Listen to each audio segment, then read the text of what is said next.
AP CM Chandrababu ఇవాళ సాయంత్రం ముంబై వెళ్లనున్నారు. అనంత్ అంబానీ వివాహానికి చంద్రబాబు హాజరవుతారు. రేపు తిరిగి అమరావతికి చేరుకోనున్నారు. అయితే ఇవాళ ఉదయం ఉండవల్లి నుంచి మంగళగిరికి చేరుకుంటారు. కొలనుకొండ వెంకటేశ్వర స్వామిని దర్శించుకుంటారు. ఉదయం 9 గంటలకు పార్టీ నేతలతో చంద్రబాబు సమీక్ష నిర్వహించనున్నారు. సాయంత్రం 4 గంటలకు గన్నవరం ఎయిర్పోర్ట్ నుంచి సీఎం చంద్రబాబు ముంబైకి బయలుదేరి వెళ్తారు. ఈ పర్యటనకు పార్టీ నాయకులు అన్ని ఏర్పాట్లు చేస్తున్నారు.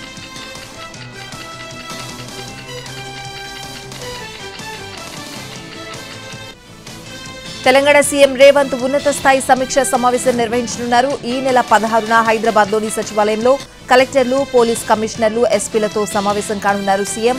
ఈ సమావేశంలో ప్రజాపాలన, ధరణి, వ్యవసాయం, ఆరోగ్యం, సీజనల్ వ్యాధులు, వన మహోత్సవం, మహిళా శక్తి పథకం, విద్య, శాంతి భద్రతల సంబంధిత అంశాలు, డ్రగ్స్ పై చర్చించనున్నారు. కాంగ్రెస్ లో బీఆర్ఎస్ ఎమ్మెల్యేల చేరికల జోరు కొనసాగుతోంది. ఇప్పటికే 7 బీఆర్ఎస్ ఎమ్మెల్యేలు కాంగ్రెస్ లో చేరగా మరో బీఆర్ఎస్ ఎమ్మెల్యే హస్తం గూటికి చేరనున్నారు. రాజేంద్రనగర్ బీఆర్ఎస్ ఎమ్మెల్యే ప్రకాష్ గౌడ్ సీఎం రేవంత్ రెడ్డి ఇంటికి వెళ్లారు. సీఎం సమక్షంలో కాంగ్రెస్ లో చేరారు. ఇవాళ మరో ఎమ్మెల్యే కాంగ్రెస్ లో చేరనున్నట్లు సమాచారం. పార్లమెంట్ ఎన్నికల్లో ప్రజలు బీజేపీకి ఇచ్చిన బూస్ట్ వచ్చే లోకల్ ఎన్నికల్లో కూడా కొనసాగించాలని చూస్తోంది పార్టీ. స్థానిక సంస్థల ఎన్నికలకు బీజేపీ రెడీ అవుతోంది. మనం గెలిచాం, కార్యకర్తలను గెలిపించుకుందామని అన్న నినాదంతో ముందుకు వెళ్లాలని నిర్ణయించింది.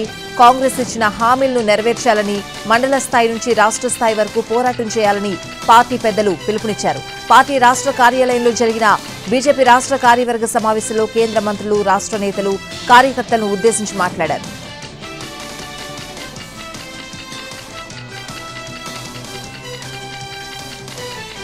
కాంగ్రెస్ ఇచ్చిన హామీలపై దృష్టి పెట్టకుండా పార్టీ ఫిరాయింపులపై దృష్టి పెట్టిందన్నారు కేంద్ర మంత్రి కిషన్ రెడ్డి. గతంలో బీఆర్ఎస్ పార్టీ ఫిరాయింపులను ప్రోత్సహించినట్లే ఇప్పుడు కాంగ్రెస్ అదే విధంగా ప్రోత్సహిస్తోందని అన్నారు. రాజకీయ ఫిరాయింపులే ప్రధాన లక్ష్యంగా వ్యవహరిస్తుందని అన్నారు. రాష్ట్రాన్ని అన్ని రకాలుగా దోచుకున్న డబ్బుని ఢిల్లీకి పంపిస్తోందని ఆరోపించారు కిషన్ రెడ్డి.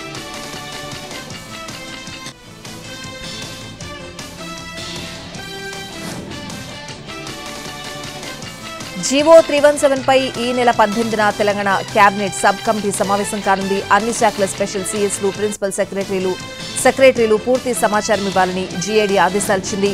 ఈ మధ్యనే 317 జీవో బాధితుల కోసం వెబ్ పోర్టల్ను అందుబాటులోకి తెచ్చింది సబ్ కమిటీ. ప్రభుత్వంలోని అన్ని శాఖల్లో కలిపి 52,235 దరఖాస్తులు వచ్చాయి. స్పౌజ్ కేటగిరీలో 4,984, మెడికల్ కేటగిరీలో 1,573 దరఖాస్తులు వచ్చాయి. జీవో 317 కి సంబంధించిన దరఖాస్తులు వచ్చాయి.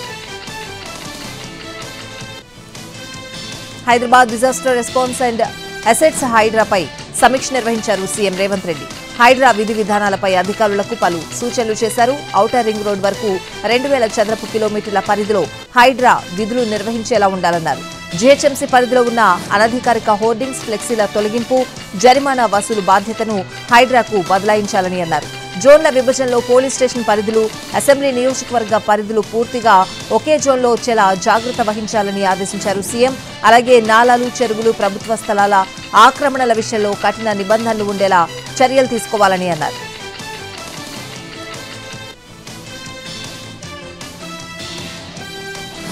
తెలంగాణ డిప్యూటీ సీఎం భట్టి విక్రమార్క ఒడిశాలో పర్యటించారు. భువనేశ్వర్లో సీఎం మోహన్ చరణ్తో సమావేశమయ్యారు. తర్వాత 140 కిలోమీటర్ల దూరంలోని నైని బొగ్గు గనుల ప్రాంతాన్ని సందర్శించారు డిప్యూటీ సీఎం భట్టి. స్థానిక ఎమ్మెల్యే, అధికారులు, నిర్వాసితులతో భట్టి విక్రమార్క సమావేశమయ్యారు.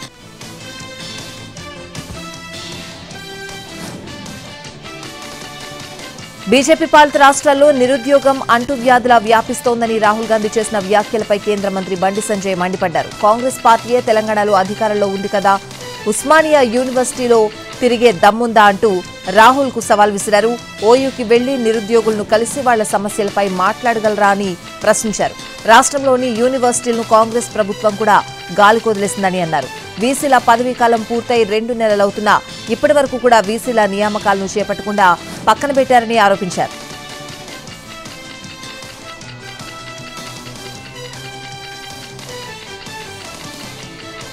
ప్రతి బిల్లుకి 8% లంచాలు ముందు చెల్లిస్తేనే బిల్లు విడుదలవుతున్నాయని ఆరోపించారు బీజేపీ మల్కాజ్గిరి ఎంపీ ఈటెల రాజేందర్. ఉద్యోగుల రిటైర్మెంట్ డబ్బులు కూడా లంచమిస్తే తప్ప వచ్చేలా లేవని ఆరోపణలు చేశారు. శంషాబాద్లో జరిగిన బీజేపీ రాష్ట్ర కార్యవర్గ సమావేశంలో ఈటెల మాట్లాడారు.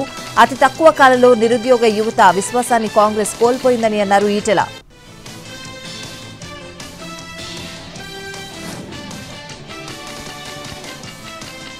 రాబోయే స్థానిక సంస్థల ఎన్నికల్లో విజయం సాధించడమే లక్ష్యంగా పనిచేద్దామని బీజేపీ జాతీయ ఉపాధ్యక్షురాలు డీకే అరుణ పిలుపునిచ్చారు. 8 పార్లమెంట్ స్థానాల్లో గెలుపొంది తెలంగాణలో బలపడ్డామన్నారు డీకే అరుణ. ఇప్పుడున్న పార్టీ పట్టును భవిష్యత్తులో కూడా ఉండే విధంగా నేతలంతా కలిసి ముందుకు వెళ్లాలని సూచించారు.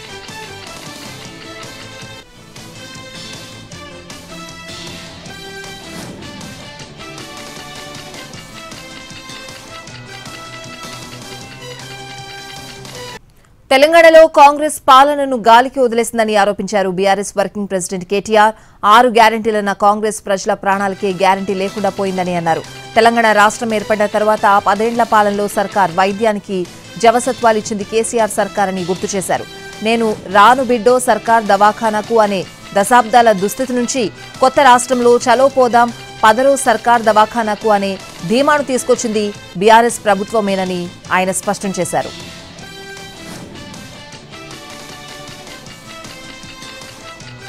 తెలంగాణలో కురియన్ కమిటీ 2 రోజుల పర్యటన ముగిసింది. ఈ నెల 21 నాటికి ఏఐసీసీకి నివేదిక సమర్పించే అవకాశం ఉంది. శాసనసభ్యులు పార్టీ నేతలతో సమావేశమైన కమిటీ అందరి అభిప్రాయాలు తీసుకుంది. పార్లమెంట్ ఎన్నికల్లో కాంగ్రెస్ పార్టీకి ఆశించిన ఫలితాలు రాకపోవడానికి కారణాలేంటన్నది నేతలను అడిగి తెలుసుకుంది కమిటీ. 2వ రోజు హైదరాబాద్, రంగారెడ్డి, నల్గొండ, కరీంనగర్ జిల్లా నేతలతో కురియన్ కమిటీ సమావేశమైంది.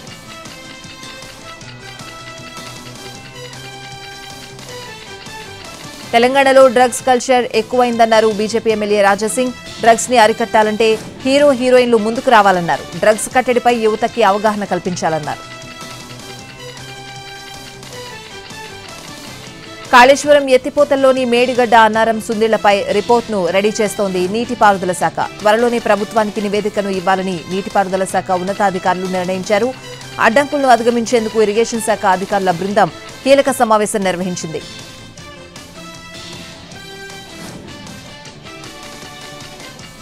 హన్మకొండ జిల్లా కాకతీయ యూనివర్సిటీలో విద్యార్థుల ఆందోళన తీవ్ర రూపం దాల్చుతోంది. న్యాయం చేయాలని చేపట్టిన నిరసనలు ఉద్రిక్తతలకు దారితీస్తున్నాయి. లేడీస్ హాస్టల్స్ కి మరమ్మతులు చేయాలంటూ చేపట్టిన విద్యార్థినులు రిజిస్ట్రార్ ఆఫీసును ముట్టడించారు. రిజిస్ట్రార్ రాజీనామా చేయాలంటూ అర్ధరాత్రి పోతన హాస్టల్ ముందు ధర్నాకు దిగారు. తమ ప్రాణాలతో చెలగాటమాడుతున్నారంటూ మండిపడుతున్నారు.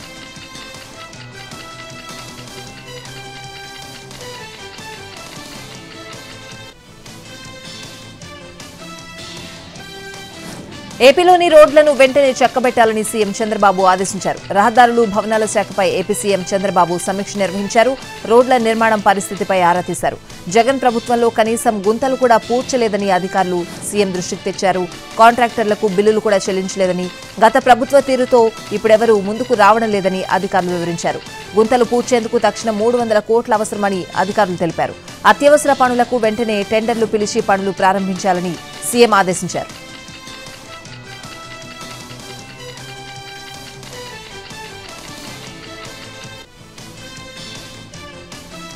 తల్లికి వందనం పథకంపై వైసీపీ, కాంగ్రెస్ నేతలు చేస్తున్న ఆరోపణల వ్యవహారంలో ప్రభుత్వం క్లారిటీ ఇచ్చింది.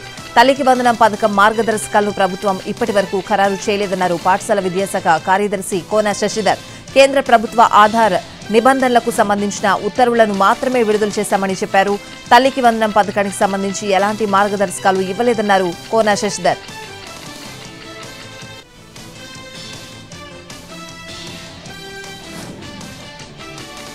కూటమి ప్రభుత్వం తల్లికి వందనం పెట్టి పిల్లలకు పంగనామాలు పెట్టిందన్నారు మాజీ మంత్రి పేర్ని నాని. అమ్మఒడి పథకాన్ని పేరు మార్చి తల్లికి వందనంగా మార్చారని విమర్శించారు.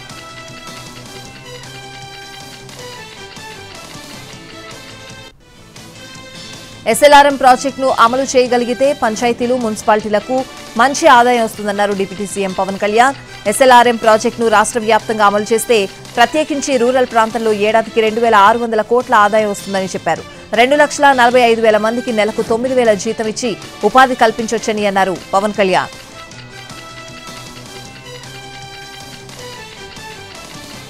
మాజీ మంత్రి పెద్దిరెడ్డి రామచంద్రారెడ్డి ప్రధాన అనుచరుడు పుల్చెర్ల జెడ్పీటీసీ మురళీధరన్ రాజీనామా చేశారు. వైసీపీ పార్టీతో పాటు జెడ్పీటీసీ సభ్యత్వానికి రాజీనామా చేశారు. మురళీధరన్ బాట్లో పులిచెర్ల వైస్ ఎంపీపీలు రాశి ప్రసాద్, ఈశ్వరి గోవర్ధన్ రిజైన్ చేశారు. వీరితో పాటు మరో 4 ఎంపీటీసీ సభ్యులు, 7 సర్పంచ్లు తమ పదవులకు రాజీనామా చేశారు.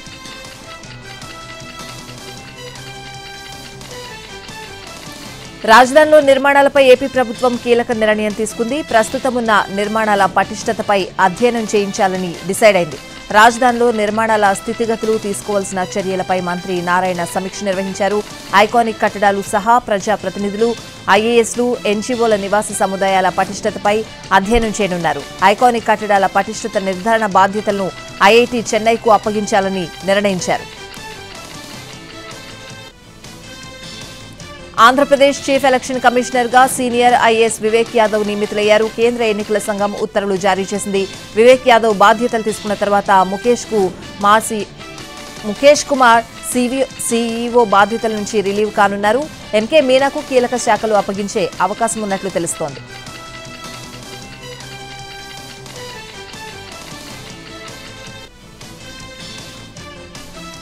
పిడుగురాళ్లలో డయేరియా విజృంభించింది. నీటి కాలుష్యంతో 200 మందికి డయేరియా వచ్చింది. 4 మృతి చెందారు. పిడుగురాళ్ల, లెనిన్ నగర్, మారుతి నగర్లో ఈ ఒక్కరోజే 20 మంది డయేరియా బారిన పడ్డారు. ప్రధానంగా వాంతులు, విరేచనాలతో పిల్లలు బాధపడుతున్నారు. దీంతో వైద్య సిబ్బంది అవగాహన కార్యక్రమం చేపట్టారు. కాచి చల్లారిన నీళ్లను తాగాలని ప్రజలకు సూచించారు. గత వారంగా మరింత మంది డయేరియా బారిన పడ్డారని వైద్యులు చెబుతున్నారు.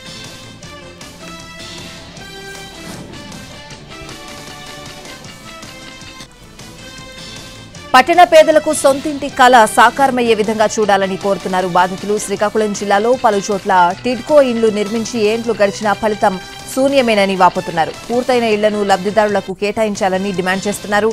డబ్బులు చెల్లించినా గృహాలు కేటాయించకపోవడంతో అవస్థలు పడుతున్నారు లబ్ధిదారులు. అధికారంలోకి వచ్చిన కొత్త ప్రభుత్వమైనా తమ కళ నెరవేర్చాలని కోరుతున్నారు లబ్ధిదారులు. హీరో రాజ్ తరుణ్ కేసులో ఊహించని ట్విస్టులు వస్తున్నాయి. రాజ్ తరుణ్ పై ఫిర్యాదు చేసిన లావణ్య అర్ధరాత్రి అడ్వకేట్ తో చాటింగ్ చేసింది. నేను వెళ్లిపోతున్నా అంటూ లాయర్ కు మెసేజ్ చేసింది లావణ్య. వెంటనే లాయర్ నార్సింగి పోలీసులకు సమాచారం ఇచ్చారు. ఈ ప్రపంచం నుంచి వెళ్లిపోతున్నానంటూ వాట్సాప్ లో మెసేజ్ చేసింది. రాజ్ తరుణ్ లేకుండా తాను ఉండలేనని, నా చావుకు మాల్వి మల్హోత్రా, రాజ్ తరుణ్ కుటుంబ సభ్యులే కారణమని ఆరోపించింది. ఫోన్ ట్యాపింగ్ కేసులో 3 నిందితుల బెయిల్ పిటిషన్ను మరోసారి కొట్టేసింది నాంపల్లి కోర్టు. భుజంగరావు, రాధాకిషన్, తిరుపతన్న బెయిల్ పిటిషన్లు తిరస్కరించింది. అరెస్ట్ చేసి 100 రోజులైనా ఛార్జ్షీట్ దాఖలు చేయలేదని బెయిల్ పిటిషన్లో పేర్కొన్నారు నిందితులు. కనుక డిఫాల్ట్ బెయిల్ ఇవ్వాలని కోర్టును కోరారు. కోర్టు మాత్రం వాళ్లకు బెయిల్ ఇచ్చేందుకు నిరాకరించింది. హైదరాబాద్ వ్యాపారవేత్త కమ్మరి కృష్ణది సుపారీ హత్యగా తేల్చారు పోలీసులు. ఈ నెల 11న కృష్ణను అతి కిరాతకంగా కత్తులతో నరికి చంపారు దుండగులు. అయితే మొదటి భార్య కొడుకి హత్య చేయించినట్లు చెప్తున్నారు పోలీసులు. మృతుడి కుటుంబ సభ్యులను అదుపులోకి తీసుకుని విచారణ చేస్తున్నారు షాద్నగర్ పోలీసులు. ఆస్తి తగాదాలు, కమ్మరి కృష్ణ రెండో వివాహం చేసుకోవడంతో కుటుంబ సభ్యులు కక్ష పెంచుకున్నట్లు చెప్తున్నారు.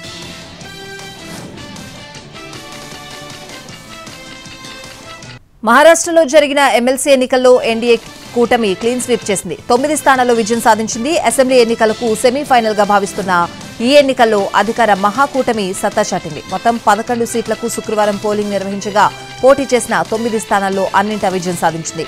ఇందులో బీజేపీ 5 స్థానాల్లో జైకేత్రం ఎగురవేగా సీఎం ఏక్నాథ్ షిండే నేతృత్వంలోని శివసేన, అజిత్ పవార్ సారథ్యంలోని ఎన్సీపీలు చెరో 2 స్థానాలను కైవసం చేసుకున్నాయి.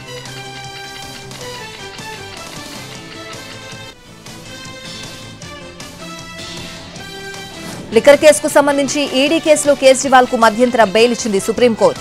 కానీ సీబీఐ కేసులో కేజ్రీవాల్ కస్టడీని ఈ నెల 25 వరకు పొడిగించింది రౌస్ అవెన్యూ కోర్టు. దీంతో కేజ్రీవాల్ జైల్లోనే ఉన్నారు. ఇక కేజ్రీవాల్ కు ఇచ్చిన మధ్యంతర బెయిల్లో కొన్ని షరతులు పెట్టింది సుప్రీంకోర్టు. కేజ్రీవాల్ సాక్షులతో మాట్లాడకూడదని, ఢిల్లీలోని పార్టీ ఆఫీసుకు వెళ్లకూడదని బెయిల్ ఉత్తర్వుల్లో పేర్కొంది. లిక్కర్ స్కామ్ లో కవిత సీబీఐ కేసు విచారణ ఈ నెల 22కు వాయిదా పడింది. సీబీఐ ఛార్జ్షీట్లో తప్పులున్నాయని కవిత తరపు న్యాయవాది, తప్పులు లేవని సీబీఐ తరపు న్యాయవాది వాదించారు. ఛార్జ్షీట్లో తప్పులుంటే కోర్టు ఆర్డర్ సమర్పించారా అని రౌస్ అవెన్యూ కోర్టు జడ్జి ప్రశ్నించారు. కోర్టు ఆర్డర్ అప్లోడ్ కాలేదని కవిత తరపు లాయర్ తెలిపారు. ఛార్జ్షీట్లో తప్పులపై విచారణ జరిగే వరకు పరిగణలోకి తీసుకునే అంశంపై విచారణ వాయిదా వేయాలని కవిత తరపు లాయర్ నితీష్ రాణా కోర్టును కోరారు.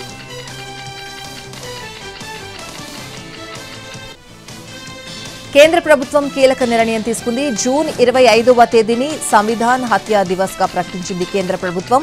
ఈ మేరకు నోటిఫికేషన్ కూడా విడుదల చేసింది. హోంమంత్రి అమిత్ షా అధ్యక్షతన జరిగిన సమావేశంలో ఈ నిర్ణయం తీసుకున్నారు. 1975 జూన్ 25న అప్పటి ఇందిరాగాంధీ ప్రభుత్వం దేశంలో ఎమర్జెన్సీ విధించారు. ఎమర్జెన్సీ ప్రకటించి నియంతృత్వాన్ని ప్రదర్శించారని మండిపడుతోంది బీజేపీ. ప్రజాస్వామ్యాన్ని కూని చేసి లక్షలాది మందిని జైల్లో పెట్టారని చెబుతోంది. విద్యుత్ ఛార్జీలకు వ్యతిరేకంగా ఢిల్లీలో బీజేపీ కార్యకర్తలు కదం తొక్కారు. ఆమ్ ఆద్మీ ప్రభుత్వం తీరుపై భగ్గుమన్నారు. పెంచిన విద్యుత్ ఛార్జీలు తక్షణమే తగ్గించాలని డిమాండ్ చేశారు. రాష్ట్రంలో ప్రభుత్వ పాలన ఉందా లేదా అన్న అనుమానాలు కలుగుతున్నాయని వాపోయారు. సీఎం జైల్లో ఆప్ నేతలు బయట ఎంజాయ్ చేస్తున్నారని ఆరోపించారు.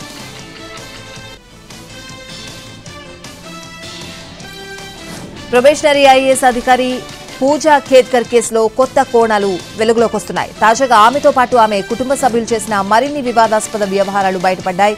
చోరీ కేసులో పట్టుబడిన వ్యక్తిని విడుదల చేయాలంటూ ఓ పోలీసు ఉన్నతాధికారిని ఒత్తిడి చేశారు. దీనిపై సదరు పోలీసు అధికారి మహారాష్ట్ర ప్రభుత్వానికి ఫిర్యాదు చేశారు. ఖేద్కర్ తల్లి కూడా కూతురు అండతో అరాచకాలు చేసినట్లు తెలుస్తోంది.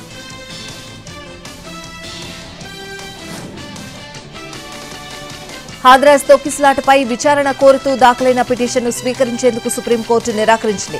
ఇలాంటి కేసులు దేశ ప్రజలను కలవరపెడుతున్నాయని త్రిసభ్య ధర్మాసనం అభిప్రాయపడింది. ఇటువంటి కేసులను పరిష్కరించేందుకు హైకోర్టులు సిద్ధంగా ఉన్నాయని పేర్కొంది. అలహాబాద్ హైకోర్టును ఆశ్రయించాలని ప్రధాన న్యాయమూర్తి జస్టిస్ డివై చంద్రచూడ్, న్యాయమూర్తులు జేబీ పార్దీవాలా, మనోజ్ మిశ్రాలతో కూడిన ధర్మాసనం పిటిషనర్ను ఆదేశించింది. స్మృతి ఇరానీని కించపరిచేలా మాట్లాడొద్దని కాంగ్రెస్ అగ్రనేత రాహుల్ గాంధీ సూచించారు. జీవితంలో గెలుపోటములు సహజమన్నారు.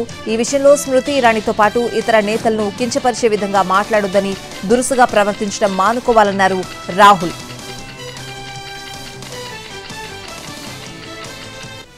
దేశ రాజకీయాల్లో అసలు ఆట ఇప్పుడే మొదలైందన్నారు బెంగాల్ సీఎం మమతా బెనర్జీ. ముంబైకి వచ్చిన దీదీ శరద్ పవార్, ఉద్దవ్ ఠాక్రేలతో వేర్వేరుగా భేటీ అయ్యారు.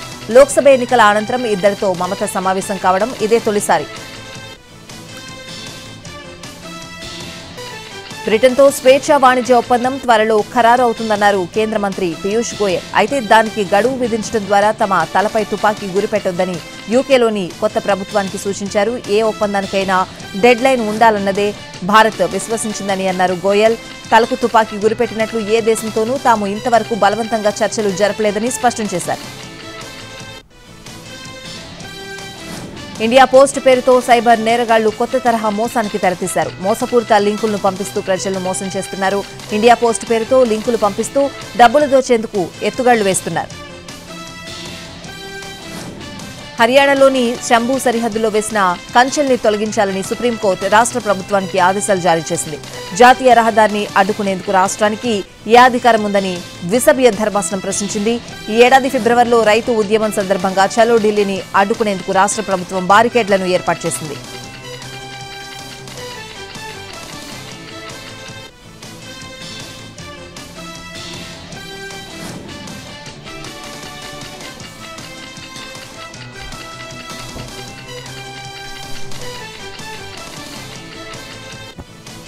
అల్పపీడన ద్రోణి ప్రభావంతో రాష్ట్రంలో 3 రోజుల పాటు భారీ వర్షాలు కురుస్తాయని వాతావరణ శాఖ వెల్లడించింది. ఇవాళ పలు జిల్లాల్లో భారీ వర్షాలకు అవకాశం ఉందని తెలిపింది. పలు జిల్లాలకు యెల్లో అలర్ట్ హెచ్చరికలు జారీ చేసింది వాతావరణ శాఖ.